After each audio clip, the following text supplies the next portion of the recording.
Hello, Top Fan Rivalry followers, and welcome to another edition of Can of Corn. That's Big Dave. I'm your man, Bill. I apologize ahead of time that we on YouTube and or in the locker room, we both know we have faces for radio. Dave, how you doing today? I'm doing great here in the great state of Texas, man, living large and in charge. Starting to warm up down here, getting temps in the high 90s. So I don't know about a summer solstice or the whole equinox, but it's summer in Texas. So, It's um, you know, thank God for a ballpark with a roof and an air conditioning. Contrary to what Bill will tell you, the AC does work at Minute Maid Park. This is the guy who just wore full-legged pants in the middle of July in Houston, Texas, and wants to complain about it being hot. So just take it with a grain of salt. The AC, I have it on good authority that the AC works in Minute Maid Park. 7 league championship series in a row, and you guys can't fix these. Whatever. Speaking of the Astros, let's dive into this, Dave. Presley, is he made to be a setup guy or is he supposed to be your closer? So I don't know if this is a case of a jilted lover or, and Bella agrees, bringing in Hader and giving him the closer's role, which that's what you paid the guy for. Espada, our skipper, Joe Espada, took it on the chin, said he had a conversation with Presley. Presley was fine with becoming the setup guy. That being said, as a performer, you were an athlete, I was an athlete, I'm not talking about my Heisman Trophy days or nothing, but at the core of being an athlete, the the the end all is to win the game. Am I right? Yeah. So the competitor in me would be mad about losing my spot. So I don't know if that's the case, because these are some situations that we're here in Houston used to seeing Presley come in and dominate. So I don't know if it's a mental glitch. I was an infielder, lifelong first baseman, who unsuccessfully tried to make the transition to being a catcher and ending my baseball career. So pitchers are weird. They get in their feelings. So he could be upset, and I'll show them, and it's just the situations he's gotten himself into. Yesterday it was an eighth inning meltdown. We go into the seventh inning with a run lead. Abreu comes in and his lights out, goes 1, 2, 3. I think he strikes out two batters. And then Presley comes in where normally it's like, all right, yeah, let's go on and get ready to close this out. We got Hader who's turned out to his warning label has peeled off enough to where I think he's getting it together. But um, yeah, Presley's over pressing or something, man. I don't know. It may be time for Joe Espada to go ahead and shake things up a little bit more and move him to the seventh inning guy and let Abreu be the setup guy. Abreu's got 27 appearances and has a 3.25 ERA with 40 strikeouts. He's one of the top strikeout guys in the game, while Presley's, I think he's got like 28 batters and 22 appearances, but more importantly, he's got 5 blown saves now. Okay. That's 5 wins. That equates to 5 wins, and what we're 5.5 back of the Mariners. So, the numbers suggest that a change may be in order, but I don't know if Espada, and this has come into question before, if he's got the guts or the intestinal fortitude to make a move. Seems unlikely, but if the skipper wises up and wants to make a run, I wouldn't be opposed to seeing it happen. Only time will tell. All I have to say about that, all I have to say about that, all I have to, all I have to Is say I about know what that. you're going. Wait, hold on. Wait a minute. Uh-huh. For those that are in my generation, the great Zarlak, what is you're glad you gave him up from your fantasy baseball team? Oh, yeah, I wasn't going to mention that, but yeah. All I have to say about that is Espada is the same manager who had his pitcher got thrown out for sticky rosin and didn't make a stink about it. So I'm not questioning his Hey, look uh here. This is kind of corn. We talk about all teams here, but since you mentioned it, Ronel Blanco had a fantastic return from his 10-game suspension. No stickiness was detected, and he still has become the ace of I our lineup I there. couldn't agree So more. I just wanted to see more fire out of Espada. no, yes, I think that Blanco had more stick in his arm than Espada's got in his guts. You know what I mean? Mhm. Speaking of that, I guarantee Dusty would have been kicking some dust on that for sure. amen. Speaking of that, we now have the key to the Braves season. So you and I talked about this at the beginning of the season. Speaking of intestinal fortitude and digging deep and things like that, you and I both talked about this. We said that the Braves are a dangerous team if they're healthy. When they lost Spencer Stash Strider for the season, that was a big blow. This week, they lost Ronald Acuna Jr. Are the Braves done for? What does it mean that Ronald Acuna Jr. is out? Okay, first of all, allow me to extend my condolences on behalf of myself and Can of Corn to all of the Braves fans out there. Um, play taps. Acuna's out with his. I mean, he completely tore his ACL, and this is in the other leg. So now he's got a torn ACL in each leg. I think it becomes a matter of perspective. If I was a resident of the greater Atlanta area and a Braves fan, I would say that the Gatorade cooler is half full. Me being a betting man, wait, gotcha. Otani agrees. If I was a betting man, I'd say that the Gatorade cooler was half empty. I'm going to give you a couple on both sides just to Please do. just to make my point a little bit. Injuries, like you mentioned before, have hit the Braves extremely hard this year. If the loss of Acuna wasn't enough, like you mentioned before, Spencer Strider, a UCL tear, done for the season. This kid was going lights out, throwing gas, and that kind of performance lacking in any lineup would be hard to overcome. Another one here, they lost the grinder. He's not really a long-term, a long-term piece, but he was a depth arm. AJ Smith Schwaber, they just lost him for the next 2 months with like an oblique tear. So they were already having trouble trying to find a fifth starter in that lineup, in that rotation, and this just makes it even harder. But let's circle back to Acuna. Sure, he wasn't putting up the numbers that we've used to see from him, but it's more than likely that he would have somehow found something. Like the story of the Astros this year. Surely they're not that bad.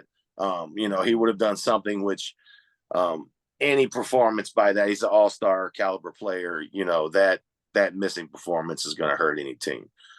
Secondly, what's not looking good for the Braves is, yes, the Phillies are that darn good. They're better than ever. I think at time of recording, it's a 6-game lead. I'm not sure what the scores are today. But I mean, that's almost a 90% chance to win that division for the Phils. That would mean that Atlanta would have to make the playoffs on a wild card berth, and I mean, the talent is there and the pedigree is there. These guys have won, their champions, but that's an additional hurdle that makes contending that much more likely. But all is not lost. I mean, as far as the good, replacing Acuna's performance at the plate, especially, and even in the field, it's maybe easier than one thing. He already wasn't producing, so whether or not the Braves pull off a trade or something to that nature, there's definitely room for improvement on the performance he was putting up before he got hurt. True. True. That there's a lot of talent on that roster, Bill. But there is a lot of talent on that roster. But you and I talked about it at the beginning of the season that the Braves, they just needed two injuries and it would be tough. Nobody thought the Fighting Phils would be fighting as much as they are, but they are. And so the way that I look at this is real simple. Um, I hope for the best for the Braves, but I'm expecting there's a potential where they could miss the playoffs. There's an outside. Yeah, I couldn't agree. In the end, I mean, they're not locks for the postseason, but by definition, that team is still a contender. Um, but it'll definitely be a challenge, the toughest one they've had in a few seasons in the past year, the most recent season. So, don't everybody out there, don't panic, but you might want to phone a friend at this point. Just saying. You might want to phone a friend. Good way to look at that. Good way to look at that. Okay, now we've talked about Presley, we've talked about Acuna. Now the question is the Giants are 8-2 in their last 10 games. They have beat some phenomenal teams. They're not beating slouches, they're beating the Phillies, they're beating other teams. Does it stay this way, Dave? Or do you think this is just kind of one of those ebbs and flows in every season baseball?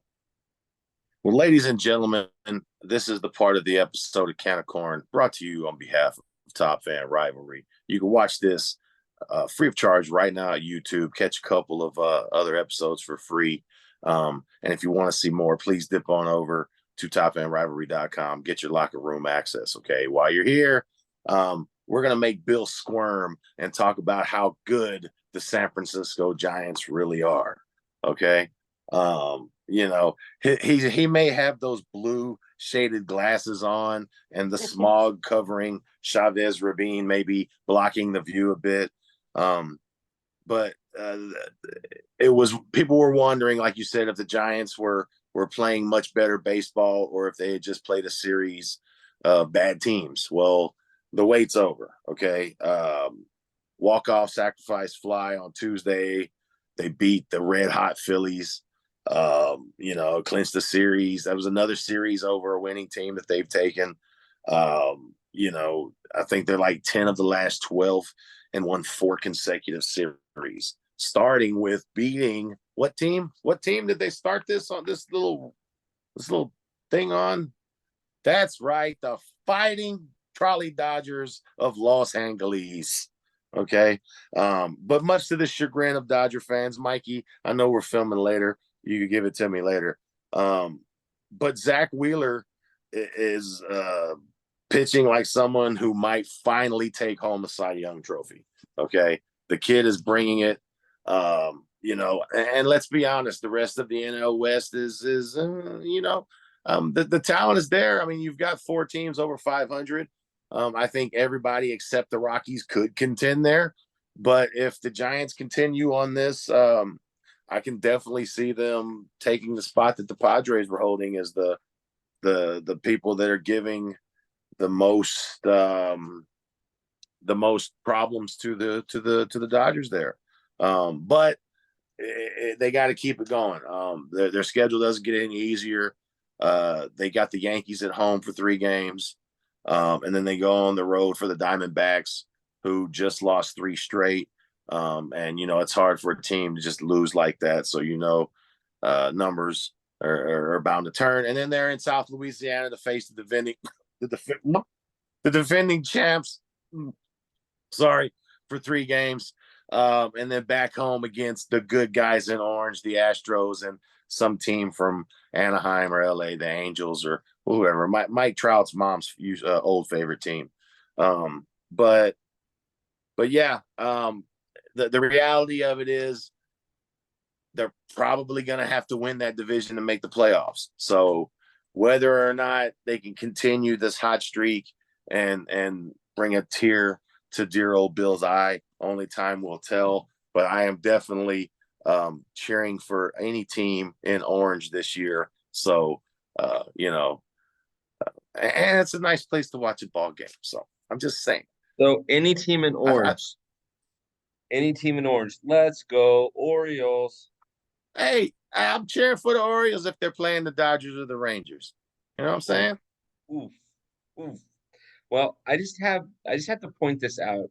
You mentioned the Rockies. The Rockies only have, I think, a 4-game lead on the Astros. So, Hey, no, okay, yeah, no, yeah. I think you need to. This just in. I think you need to go to the sports desk. We've got quite a few more wins than them now. you Despite have dropping 5 more wins. okay, yeah, that's more. Okay, math That's more than numbers 4. don't My lie. bad. That's more. That's greater than. Okay, put the little greater My than bad. My sign up. bad. All right, all right, all right. Numbers don't lie. All right. See, we're dishing out facts here. Facts. That's FAX. Facts on a can of corn. All right. You did all you gotta But do is yeah, no. ask for the Hey, facts. the difference is though is that while we may have 5 more wins, we're still in a division race. Now we've got 2 tonight. I need JV to become a stopper tonight and get us off the schneid here. But I'm The still. bus. I think. I think Astros fans are sleeping a lot better than Rockies fans at this point. So the question becomes, Big Dave, at recording time, I'm sitting in a hotel room in Las Vegas, Nevada. Are you going to Oh be watching darn! the game on mute and listening to me on the play-by-play with Mr. Garrett Green, or are you just going to ignore me and watch the game? Yeah. Unfortunately, I'm gonna do what I tend to normally do, and that's mute Bill at any chance I get. If I could do it right now, I'd use this new fancy soundboard to do it. But as it is, he is the co-host. I haven't completed the co-host search yet.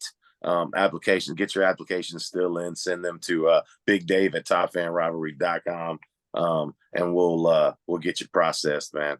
No, Well, um, rumor has it that you received many applications from Kenny, the Dodger Beast, from Dodger Danny, Dodger fan page 88. Rumor has it you received several couple Yankee applications, but you keep turning them all down. Picky, picky. unfortunately, I mean they're just overqualified. I mean, I'm just I don't know what to tell them. We specifically say in our leader that no blue M&Ms, and all these guys are showing up with blue M&Ms, and I mean that's the That's the way it test. is. Yeah. Yeah, that's Not the way my it is. rules, just the rules. Okay, so Presley, Acuna, the Giants. Now let's go off the record. We still have here at Canicorn the watch, the ultimate watch, the 0-3, 19 innings pitched, 24 strikeouts, $32 million, 10.42 ERA, Blake Snell. Mr. Blake Snell, I love the fact that you're living the American dream. You have not gotten a win in the first 2+ months of the season, and you're making $32 million. God bless you for figuring it out. Dave, what are your thoughts going off the record on this one? I think Scott Boras is sitting pretty in Malibu on his 15.5%, and not having to worry about wins, losses, pulled obliques, or anything. Um, the Giants are set up to get absolutely zero upside from the former Cy Young winner. And that alone is astonishing to think of. Now, it may turn out well for both the Snell and the Giants. Maybe he pitches them into the NLDS. Maybe this new spark of winning in the Bay fires them up and he goes on a tear. And we go back and talk about, well, yeah, I mean, if remember that day that we were talking, and then he went on from there. But he could have worked these kinks out 3 months ago. If he'd have got in training. What kills me about this, and ultimately I feel bad for Snell a bit. Granted, he's a millionaire playing a sport, which granted, this is what all of us would want to do. So take that with a grain of salt. But he's the guy who's got to get out there and do it. Boris came out and said once that he spent millions of dollars on trainers and facilities, and that he can run in off season. You know, he can run a spring training, and the proof is in the pudding. Obviously not. You know, he needs to. I hope he kept those receipts because he definitely should get his money back. You know, Snell is their highest paid player on the roster, I believe, and has probably got the lowest upside of them all. He's definitely got the lowest totals of them all right now. You know, Snell will be fine no matter what, but the Giants, as we were just speaking about earlier, are on a streak, and imagine how good they could be if they could start getting some production out of a guy that they just dropped some money into. 100%. And I'm not gonna lie to you. Um, you and I talked about this before, and it looks like we're Bill and Dave Odamas here, right? Move over Notre Dame. It's Dave Odamas, Bill Odamas. You and I talked about this. If you are a hitter, skipping spring training isn't the end of the world. If you are a pitcher, it is the end of the world because I don't care how many laps you run. I don't care how much you swim. I don't care how much you do strength and conditioning. I don't care how many simulated games you pitch. A simulated game does not put you in the juice box with 60,000 people screaming at you and having stress pitches, being up 1 run, first and second in the fourth inning, nobody out, and you've got, Jose Altuve coming up. It doesn't give you those scenarios. A simulated thing, you got 15 people watching you. They give you different scenarios, but there's no pressure. You don't have to answer to the media afterwards. You don't have anybody at your locker room or at your locker going, "Hey Dave, can I get a comment?" So Blake Snell, I am so proud of you for living the American dream. I wish that I could have done that. I wish I could have gotten paid $32 million not to produce. Now, that being Hey, said, Blake, do me a favor. Send us each a dollar bill with your autograph on it. We will frame it here in the Top Fan HQ, man. But yeah, definitely do something more productive with that money than you're doing on the field. Okay, yeah. I'll pay for the postage. Oh, yeah. Listen, we got a pirate ship account.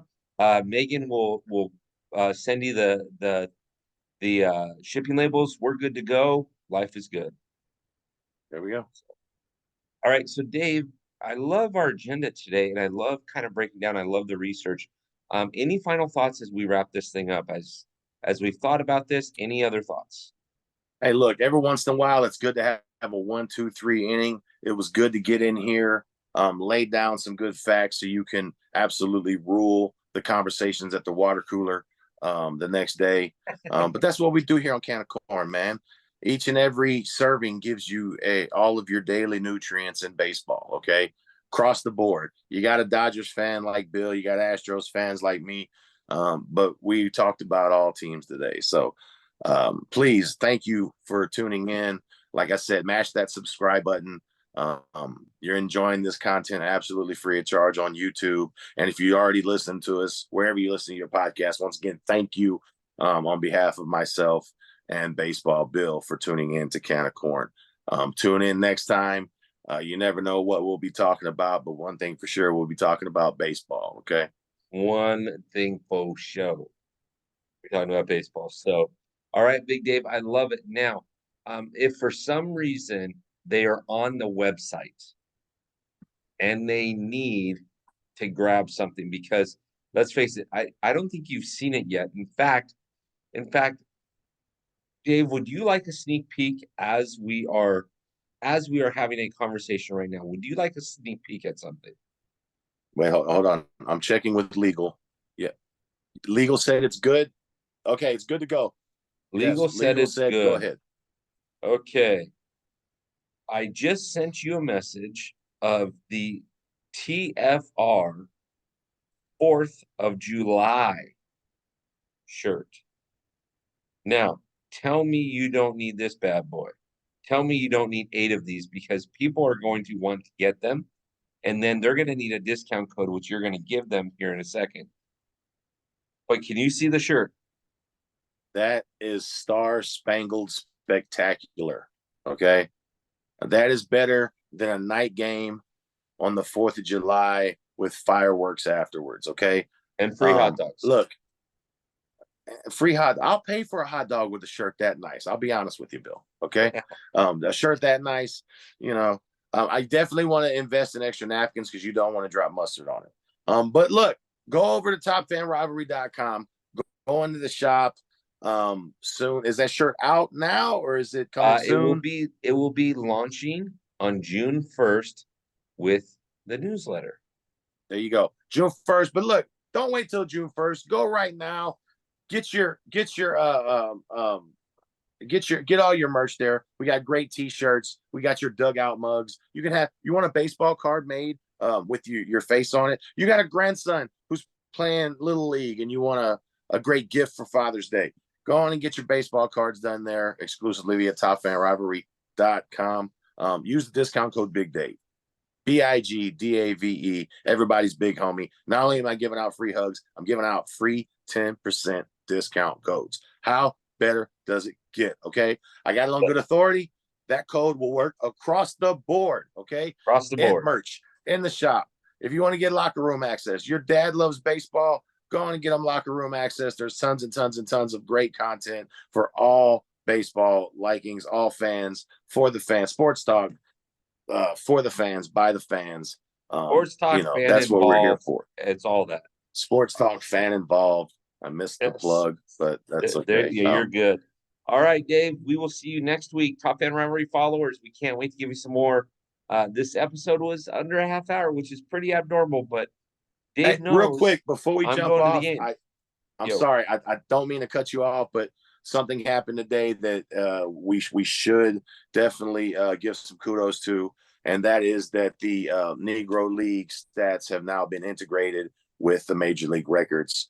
Shout out to all the great Negro League players. Josh Gibson comes to mind right now, who becomes Buck O'Neil. Buck O'Neil. I'm talking about guys that have not gotten their flowers and not gotten the respect they deserve. Now their names are amongst the greatest of all time. So good job. Tip of the hat to Major League Baseball there for finally making that right. And late is never too late for something good to happen like that. So if you haven't got out to the Negro League Museum in KC, it's definitely a stop you need to make for any baseball fan. 100%. Go over to TopFanRivalry.com and see what happens when Top Fan went there. There you go. There you go. All right, Dave, we will see you next week. Let's do it. Same bad time, same bad channel. Hey, go Stros.